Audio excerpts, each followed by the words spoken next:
Tonight's game, and we look back at the Sunday nighter in Arrowhead, a back-and-forth affair. It's 20-17. I don't know how Hollywood Brown finds this much open real estate in a place where typically even the sliver of an opening is hard to find. That was his second touchdown of the game. Brian Branch not in the move to dap up Patrick Mahomes afterwards. Then, as we know, things escalated with he and Juju Smith-Schuster. I think that dates back to a block in the back, which we can get to in a bit. But then it got ugly. These are two really good teams. You fight hard between the lines for 60 minutes, and sometimes it spills over. And now there's a suspension for Branch that Adam Schefter shared with us at the beginning of this show. It's Kansas City's second game of the season with at least 30 points, which matches the total from all of last year. Both games have come since Xavier Worthy returned to the lineup. I say that in advance of reminding you Rashee Rice has served his suspension and is back, so we'll have the full complement available with the Raiders coming to town. So the Chiefs are able to take that 13 penalty debacle on Monday in Jacksonville, put it behind them. They weren't called for any penalties last night. But the run game, Jason, what did they start to do well that you liked? Yeah, I mean, they got it going. They've struggled to run the football to date this season, and the big reason that offense has flourished the last couple weeks is the big plays down the field. Tyquan Thornton, Xavier Worthy on the end arounds, but they got back to just good old-fashioned smash-mouth football this last game. They started off with a nice split zone here, right? Tight end going to whack back and crack the backside end man on the line of scrimmage.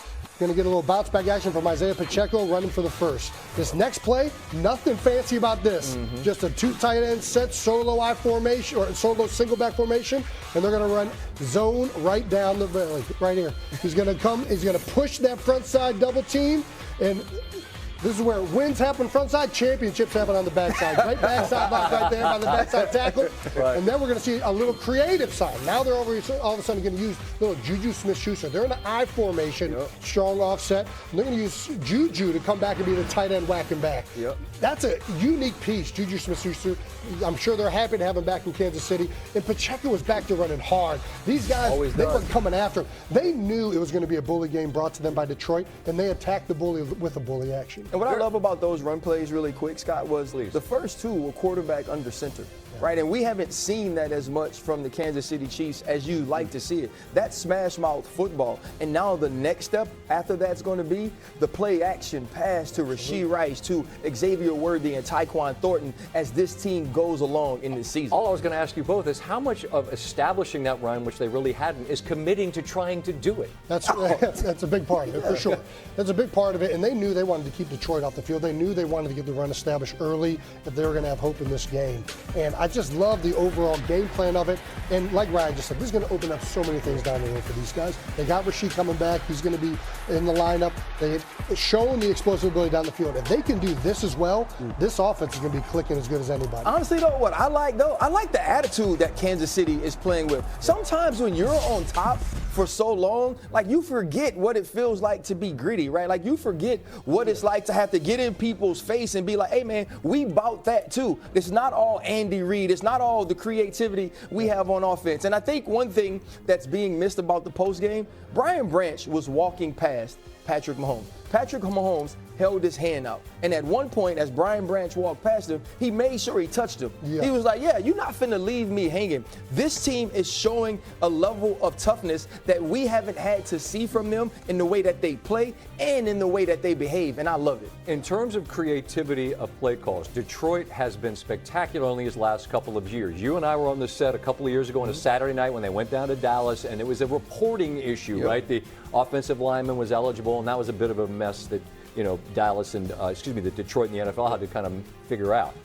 Last night they get called for a penalty on a play that's very fun to watch, and it's a touchdown where Goff ends up going out and catching a pass from David Montgomery. Ultimately, whose job is it, fellas, to make sure that the creative stuff that you're running has been vetted, that it's legal? Well, normally there's one person that's assigned to letting you know what all of those rules are. But the thing about a trick play is there's normally something in that play that you're doing that's breaking some sort of rule, whether it's some sort of unwritten rule of offense or there's a rule and a legality that you have to abide by in order to run that play. And in that instance, Jared Goff had to stop and reset before he had an opportunity to snap the ball and David Montgomery throw it to him, and he didn't do that. What did you experience in Philadelphia? You were telling me a story about like you were confused about exactly what the rule Honestly, was. it was the exact same thing. We had a trick play where the quarterback was going to lead from being under center out wide, and the rule, we thought the rule was the quarterback had to have his hands underneath.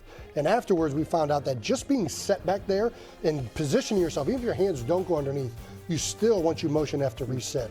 There's a guy in Philly, John Fry. I got to shout out John. He never gets any love in Philly. Good man. And that's his sole job, is to really know the rule book, know all these things, and anything that we're installing during the week to make sure everything is above board. And listen, like Brian said, you're pushing the limits of boundaries. This is what you're trying to do. You're trying to catch them off guard. It worked. Yeah. The problem is they caught themselves off guard by running an illegal play. Understood. And we will see Detroit next week for Monday Night Football as they welcome the NFC leaders in the, for the moment anyway, the 5-1 Tampa Bay Buccaneers.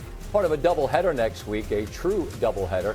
Second game coming from out west, the Texans against the Seahawks. As for Tampa Bay, Adam, Baker Mayfield continues to play well with whomever he has at his disposal in terms of wide receivers, but who might he have or might not he have next week to throw the football Well, to? let's start out with who he won't have next week. He won't have his running back, Bucky Irving. Okay. He won't have Chris Godwin.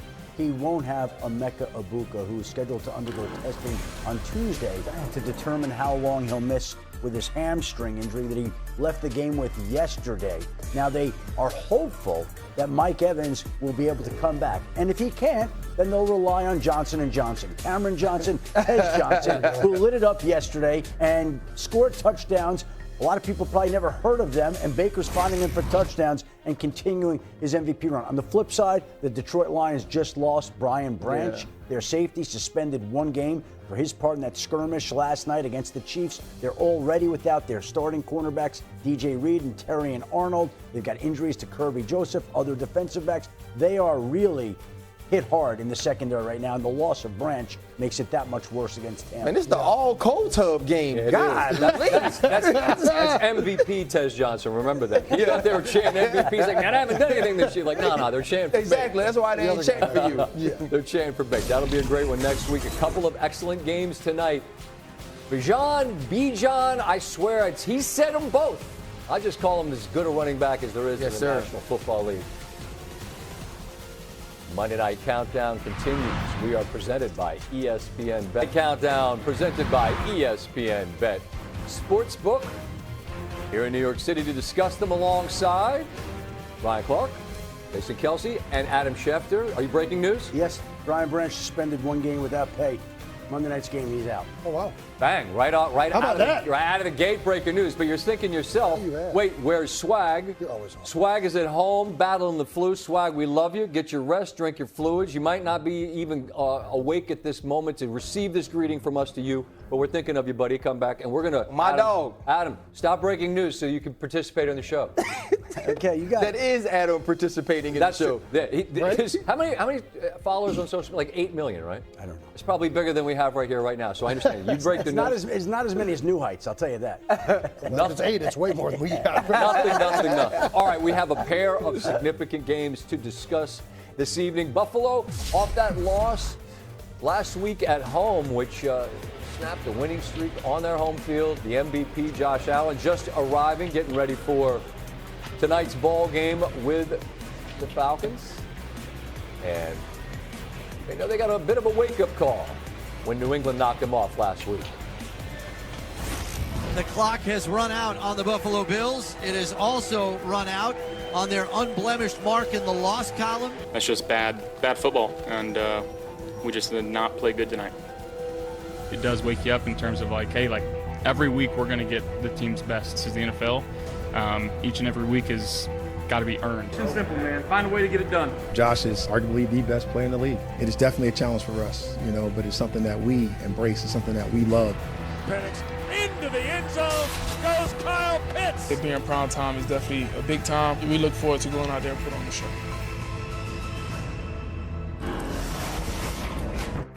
They say styles make fights. Buffalo and Atlanta have some similarities. 1 and 2 in terms of time of possession, both tied for 10th in turnover margin. Falcons with the better numbers on defense. Buffalo's defense been a bit banged up after they knocked off Baltimore the early going.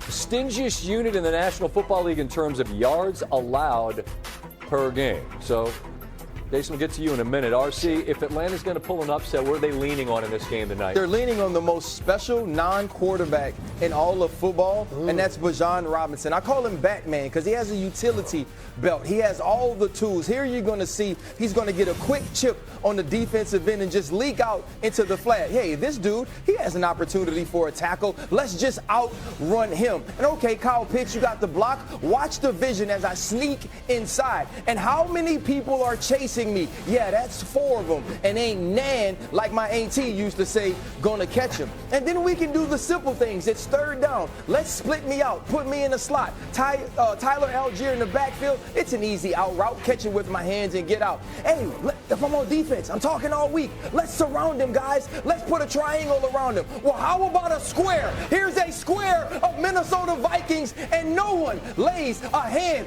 on Bijan Robinson. And just when you think you can do it all, he says, you know what? I don't have to use the vision. I don't have to use the moves. I don't have to use the power. It's a simple swing route. Bobby Wagner, you've been good in this league for a decade and a half, but the wheels might not be willing. And watch him get down the sideline. And look how upset he is because he gets caught, because superheroes are not